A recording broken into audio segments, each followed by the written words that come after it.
नमस्कार दोस्तों, स्वागत है आपका एक बार फिर से ब्रेन रूट क्लासेस के अंदर। दोस्तों आज हम डिस्कस करने वाले हैं काफी इंटरेस्टिंग टॉपिक जो कि है वल्केनिसिटी और वोल्केनोज। दोस्तों वल्केनिसिटी शब्द आया है रोमन गॉड ऑफ फायर से, यानी कि वल्कन से। इसका मतलब है वो सारे नेचुरल प्रोसेसेस जिनमें अर्थ के अंदर से हीट और मोल्टन मटेरियल ऊपर की ओर मूव करते हैं और कई बार सरफेस तक पहुंच जाते हैं। जब लोग वोल्केनो सुनते हैं तो आमतौर पर उनके दिमाग में एक ऐसा माउंटेन आता है जो आग और धुआं उगल रहा हो, लेकिन ज्योग्राफी में हम इन शब्दों को थोड़ा ज्यादा केयरफुली यूज करते हैं। वोल्केनो तो बस इस बड़े प्रोसेस का एक विजिबल हिस्सा है। सबसे पहले समझते हैं वल्केनिसिटी का कॉन्सेप्ट। वोल्केनो असल में अर्थ क्रस्ट में एक नेचुरल ओपनिंग या वेंट होता है। इसी वेंट से जो है बेहद गर्म मटेरियल जैसे कि मैग्मा, गैसेस, स्टीम, वाटर और जो रॉक के फ्रेगमेंट्स हैं वो काफी गहराई से निकलकर सरफेस पर आते हैं। ये वेंट जो है ज्यादातर गोल आकार का होता है और यहाँ से निकला मटेरियल कभी धीरे धीरे लावा फ्लो के रूप में आता है तो कभी जो है वोलेंट इरप्शन की तरह ग्लोविंग फ्रेगमेंट्स और एशिस के साथ जो है बाहर निकलता है। लेकिन वल्केनिसिटी का मतलब जो है वोल्केनो से कहीं ज्यादा बड़ा है। इसमें अर्थ के अंदर होने वाले सारे मोल्टन रॉक्स और गैसेस की मूवमेंट शामिल होती है, चाहे वो सरफेस तक पहुंचे या नहीं। साइंटिस्ट जो है इसको दो भागों में बांटते हैं, एंडोजेनेटिक एक्टिविटीज और एक्सोजेनेटिक एक्टिविटीज। एंडोजेनेटिक एक्टिविटीज यानी जो क्रस्ट के अंदर होती हैं, अर्थ के भीतर की हीट मोल्टन रॉक्स बनाती है जिसे हम मैग्मा कहते हैं। इसके साथ गैसेस और वेपर भी ऊपर की तरफ उठते हैं। कई बार ये मैग्मा क्रस्ट में चैम्बर में कलेक्ट हो जाता है या जो क्रैक्स होते हैं उनके अंदर पुश कर जाता है, लेकिन सरफेस तक नहीं पहुंच पाता।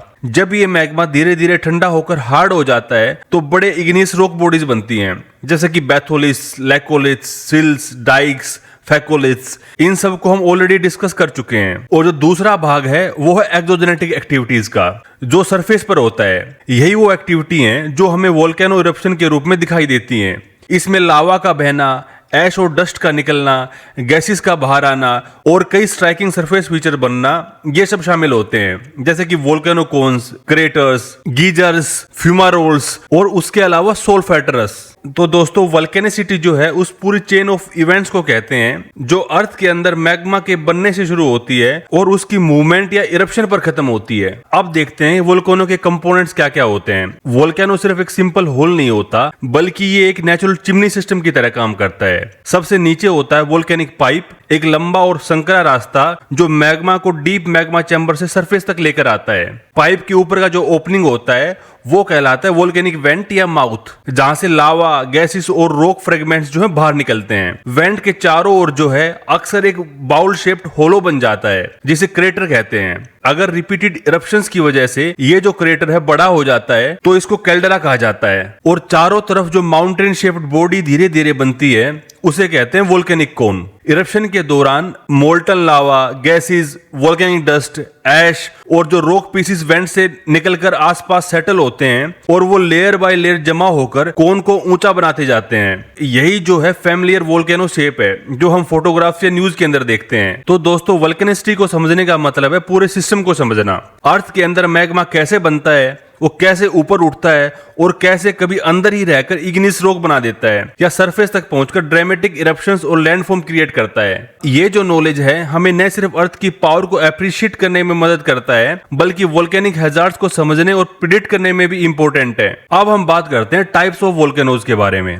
ज्योग्राफर्स वोल्केनो को ब्रॉडली दो तरीके से क्लासिफाई करते हैं। पहला है मोड ऑफ इरप्शन, यानी वोल्केनो किस स्टाइल में इरप्ट करता है, और दूसरा है पीरियोडिसिटी ऑफ इरप्शन, यानी वोल्केनो कितनी बार इरप्ट करता है। इन दोनों आधार को समझने से हमें पता चलता है कि मैग्मा किस तरीके से सरफेस तक पहुंचता है और वोल्केनोज किस इंटेंसिटी से काम करते हैं। सबसे पहले डिस्कस करते हैं classification bye mode of eruption. कुछ वोल्केनोज एक ही सेंट्रल ओपनिंग से इरप्ट करते हैं, जबकि कुछ जो हैं लंबे क्रैक्स या फिसर्स से लावा बाहर निकालते हैं। इरप्शन का स्टाइल इस बात पर डिपेंड करता है कि मैग्मा कितना थिक है और उसमें ट्रैप्ड गैस की मात्रा कितनी है। जब मैग्मा एक सिंगल सेंट्रल वेंट से ऊपर आता है तो उसे सेंट्रल इरप्शन या एक्सप्लोजिव टाइप कहा जाता है। यहाँ पे गैस प्रेशर सरफेस को तोड़ देता है और लावा, ऐश और रॉक फ्रेगमेंट्स को जोर से बाहर फेंक देता है। इसकी जो 5 टाइप्स हैं इनको हम वन बाय वन देखेंगे। सबसे पहले आता है हवाईयन टाइप। सबसे जेंटल और क्वाइट है ये, जहां लावा बहुत थिन होता है और दूर तक आसानी से फैल जाता है। कभी कभी जो है छोटे लावा ब्लोब्स जो है हवा में उठते हैं और हवा उन्हें खींचकर फाइन ग्लासी थ्रेड बना देती है जिनको पहले हेयर कहा जाता है। इसका क्लासिकल एग्जांपल है किलुवेआ वोल्केनो ऑफ हवाई, जो अक्सर स्लो ग्लोविंग लावा रिवर्स निकालता है। इसके बाद आता है स्ट्रोम्बोलियन टाइप। इसका जो नाम है मेडिटेरेनियन के स्ट्रोम्बोली वोल्केनो पर रखा गया है, जिसे लाइट हाउस ऑफ द सी कहा जाता है। इसमें जो इरप्शन है वो रेगुलर इंटरवल्स के ऊपर होता है। इसके अंदर burst of gas glowing lava clouds को फायरवर्क की तरह हवा में फेंक देता है। और जो तीसरी वैरायटी है वो है वल्केनियन टाइप, जिसका नाम जो है वोल्केनो आइलैंड सिसिली से आया है। इसमें लावा थिक और स्टिकी होता है, जो जल्दी सॉलिडिफाई होकर वेंट को प्लग कर देता है। जब गैस प्रेशर बढ़ता है तो वायलेंट एक्सप्लोजन होता है। इसके अंदर डार्क ऐश से भरे हुए क्लाउड्स आसमान में ऊंचाई तक फेंक दिए जाते हैं और ये जो है क्रस्ट को एंगुलर फ्रेगमेंट्स के अंदर तोड़ देते हैं। उसके बाद आता है पेलियन टाइप, जो सबसे डेंजरस माना जाता है। इसका नाम जो है कैरिबियन के अंदर माउंट पेली से लिया गया है। इसके अंदर जो लावा होता है वो एक्सट्रीमली विस्कस होता है, काफी गाढ़ा होता है, जो कि वेंट को ब्लॉक कर देता है और डोम बना देता है। बाद में प्रेशर बढ़ने पर डोम जो है अचानक फट जाता है, वो सेटर हो जाता है और एक glowing cloud of hot gas और ऐश, जिसको न्यू अर्डेंट कहते हैं, वो बहुत ज्यादा एक हरिकेन टाइप स्पीड से नीचे की ओर दौड़ता है और अपने रास्ते के अंदर आने वाली हर चीज को जला देता है। 1902 में जो है माउंट पेली के इरप्शन ने जो है वहां पे एक टाउन था सेंट पीरी टाउन, उसको लगभग पूरी तरीके से नष्ट कर दिया था। उसके बाद जो फिफ्थ टाइप है वो है वेसुवियन टाइप, जो कि वल्केनियन जैसा ही होता है लेकिन और भी वोलेंट होता है। इसके अंदर जो ह्यूज क्वांटिटीज ऑफ गैस और जो ऐश होती है वो आसमान में जो है एक बड़ा कॉलीफ्लावर शेप्ड क्लाउड बनाती है। इसका जो बेस्ट एग्जांपल है माउंट वेसुवियस, जो कि 79 एडी के अंदर इरप्ट हुआ था। इसने पोम्पी टाउन को पूरी तरीके से दफन कर दिया था, यानी इसकी राख के अंदर पूरा का पूरा जो टाउन है वो दफन हो गया था। सेंट्रल इरप्शंस के अलावा कुछ वोल्केनोज में मैग्मा एक वेंट से नहीं बल्कि लंबी क्रैक्स या फीसर से निकलता है। इसे फीसर इरप्शन या क्वाइट टाइप कहा जाता है, यानी बिल्कुल शांति से जो है मैग्मा बाहर आता है। यहाँ पे जो लावा है वो बहुत शांति से बहता है और बड़े एरिया को कवर कर लेता है और इसकी वजह से जो है बेसाल्ट प्लेट्यूज बनते हैं। इसका अच्छा खासा एग्जाम्पल है Laki fissure eruption of Iceland, जहां पे 28 किलोमीटर लंबी क्रैक से लगभग जो है 15 क्यूबिक किलोमीटर लावा निकला और 350 किलोमीटर तक के एरिया के अंदर फैल गया। अब बात करते हैं वोल्केनोज की classification bye periodicity of eruption.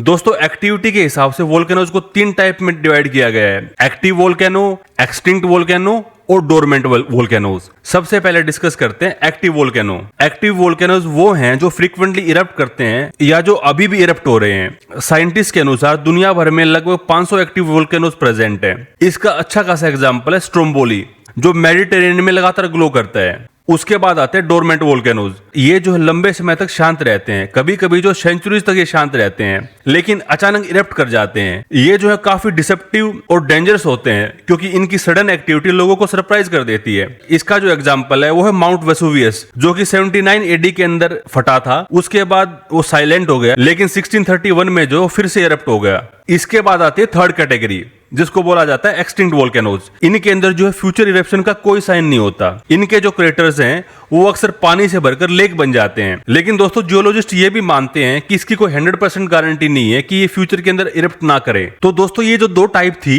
Mode of eruption हमें बताता है कि वोल्केनो किस तरीके से एक्सप्लोड करता है, जबकि जो पीरियोडिसिटी है वो बताती है कि ये कितनी बार इरप्ट करता है। हमें दोनों को समझना काफी जरूरी है ताकि हम वोल्केनिक हैजर्ड्स को बेहतर तरीके से प्रेडिक्ट कर सकें और अर्थ की डायनेमिक पावर को अप्रिशिएट भी कर सकें। तो दोस्तों यहाँ पे हमारा ये आज का टॉपिक कंप्लीट होता है। जो रिमेनिंग पोर्शन है वोल्केनोज का, उसको हम नेक्स्ट लेक्चर के अंदर डिस्कस करेंगे। अगर आपको ये टॉपिक अच्छा लगा हो तो कमेंट करके जरूर बताएं, अपने दोस्तों के साथ शेयर करें और बेल आइकन को दबाना बिल्कुल ना भूलें ताकि हर नई लेक्चर की नोटिफिकेशन आपको टाइम पर मिलती रहे। मिलते हैं अगले वीडियो में, तब तक के लिए धन्यवाद।